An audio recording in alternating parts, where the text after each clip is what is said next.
Good morning, स्वागत आहे तुमचं गिगल्स ऑफ गायत्रीच्या चॅनलमध्ये।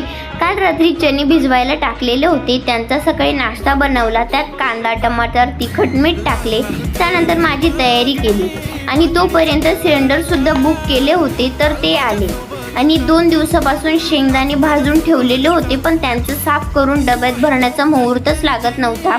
फायनली साफ केले आणि भरली, घरातली कामं आवरले आणि दुपारी रिकामपणामध्ये माझ्या लग्नाचा हांडा काढला पाणी भरण्यासाठी, पण त्यावर एवढं डेकोरेशन केलेलं होतं, टिकली स्टोन वगैरे, ते काढण्याची अजिबातच इच्छा होत नव्हती, पण काय करणार, त्यामध्ये पाणी भरायचं आहे, हे तर काढावं लागल।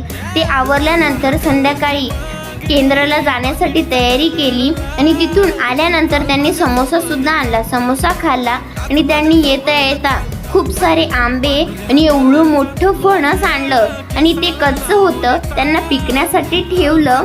आणि तर असेच ब्लॉग बघण्यासाठी माझ्या चॅनलला सबस्क्राईब करा। भेटूया नेक्स्ट ब्लॉगमध्ये।